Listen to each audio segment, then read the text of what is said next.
India गठबंधन की ललकार आंदोलन पूरे देश में फैला। छात्रों के गूंज से खौल उठा दिल्ली।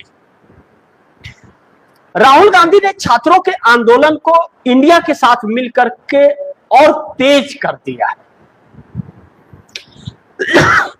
राहुल गांधी ने प्रेस कॉन्फ्रेंस करते हुए जब यह बताया कि जितना सरकार शिक्षा पर बजट देती है उतना ही इस देश का मिडिल क्लास अपने बच्चों के लिए शिक्षा के लिए पैसे खर्च करता है।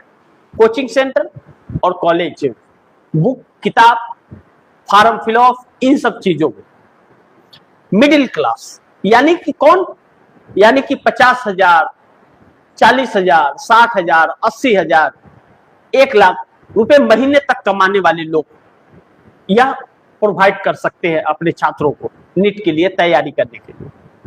तो फिर जितना सरकार बजट पेश करती है उतना ही वह छात्र के परिवार भी खर्च करते हैं, लेकिन बदले में क्या मिलता है? पेपर ले बाजी वह मार ले जाता है जो 50 लाख में नौकरी खरीदने की हैसियत रखता है और 15 लाख में पेपर। यानी कि इंजीनियर के, डॉक्टर के, बाकी चीजों के जो इसके तहत आते हैं, वैज्ञानिक बनना, कुछ भी बनना, वह सब कुछ खत्म हो जाता है। जिसके पास पैसा है नौकरी, अन्यथा पेपर लीक के शिकार बने रहो। इन पोलों को तो खोल दिया। छात्रों के ऊपर लाठीचार्ज को लेकर के राहुल गांधी ने जो कहा, साफ तौर पे कहा, राहुल गांधी ने कहा यह बर्दाश्त बिल्कुल नहीं होगा, इस्तीफा तो देना ही पड़ेगा, गृह मंत्री को भी और शिक्षा मंत्री को भी, और इस पर चर्चा भी करनी पड़ेगी। ऐसे में सरकार अलग अलग तरीके नायाब कोशिश अपना रही है, लेकिन दिल्ली के छात्रों की गूंज से पूरा देश खौल उठा है। पूरे देश के अंदर राहुल गांधी के आह्वान के बाद पूरे देश में लोग सड़कों पर उतरे हुए हैं और बेकाबू सी स्थितियां हैं। जब दिल्ली के अंदर 10,000 फोर्स मंगानी पड़े एक्स्ट्रा, जबकि दिल्ली फोर्स की खान है, हेडक्वार्टर है, और बाहर से मंगानी पड़े, दूसरे राज्यों से मंगानी पड़े, बंगाल से, असम से, महाराष्ट्र से, बिहार से मंगानी पड़े, तो सोचिए कि स्थिति क्या है, क्यों मंगानी पड़ रही है।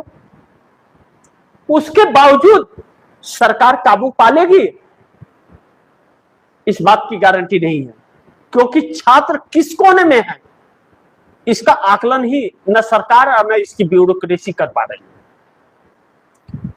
हर प्रशासन पर छात्र भारी पड़ रहे हैं और बहुत ज्यादा भारी पड़ रहे हैं, जिसकी कल्पना इस सरकार ने नहीं की थी, और यह हालात नरेंद्र मोदी ने स्वयं पैदा किए हैं। अब ऐसे में छात्रों को लेकर के जो व्यथा तस्वीरें सामने आई, भारत के अन्य देशों में रह रहे लोग इन छात्रों के लिए जोमेटो आदि संस्थानों के जरिए खाना बुक करके उन बच्चों तक पहुंचाने का कार्य कर रहे हैं। पानी पीने की सुविधाओं के लिए बुक करके, वहां से पैसे पे करके बुक करके जंतर मंतर पहुंचवा रहे हैं। जोमेटो की गाड़ियां जंतर मंतर पर लगी हुई, कोई दुबई से कर रहा है, कोई सऊदी से कर रहा है, कोई कहीं से कर रहा है। अब यह सरकार मुस्लिम लीग से जोड़ रहे, लेकिन वह सब हिंदू हैं।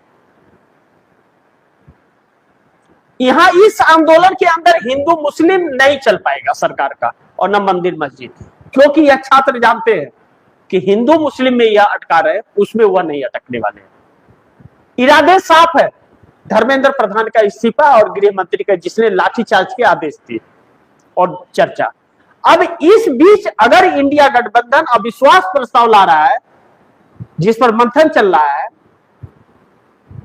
तो चंद्रबाबू नायडू के भी इरादे पता चल जाएंगे, नीतीश की भी देशभक्ति पता चल जाएगी, जयंत चौधरी, अनुप्रिया पटेल, देवी गौड़ा आदि अन्य लोग, उनकी तस्वीरें साफ हो जाएगी। तो छात्र अपने आप हिसाब कर लेंगे। यह तस्वीर दिखाना है कि कौन कितना पानी में है। ऐसे में मोदी सरकार की सांस फूल रही है कि साम्राज्य का अंत हो जाएगा, क्योंकि जिस तरह से प्रेशर छात्रों का पड़ रहा है, वैसे में छात्र आंध्र प्रदेश में चंद्रबाबू नायडू को भी घेर सकते हैं, नीतीश को भी घेर सकते हैं, जयंत चौधरी तो घर में नहीं जा सकते, अनुप्रिया पटेल का क्या होगा, भाग्य की रहेंगी। यह तो छोटे छोटे दल हैं, लेकिन चंद्रबाबू नायडू का पतन शुरू हो चुका है आंध्रा के अंदर, क्योंकि छात्रों की निगाहों में कर गए और छात्र अलग अलग फैसले ले रहे हैं अलग अलग राज्यों में। अब अगर इसके बावजूद सरकार ने नहीं सुनी तो सांसदों का भी घेराव और उनकी पार्टियों का भी घेराव करेंगे ये लोग, कार्यालयों का। आज बिहार में राजभवन को, राज्यपाल को घेरने की कोशिश की गई है। सोचिए कि सरकार का क्या हाल है इस वक्त। अब ऐसे में भारतीय जनता पार्टी के अंदर भी एक बड़ा घमासान पनपता हुआ नजर आ रहा है। जब भाजपा के नेता के बच्चे बच्चियां इस आंदोलन में शामिल हो रहे हैं और कोस रहे हैं अपने बाप को कि लानत है ऐसी बाप पर और ऐसी सरकार पर, तो सोचिए वह बाप उन बच्चियों से कैसे नजरें मिलाएगा।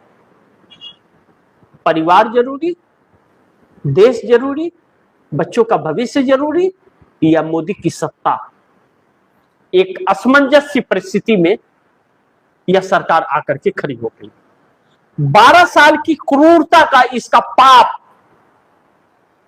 का घड़ा फूटने वाला है और वह बहुत तेज महकने वाला है।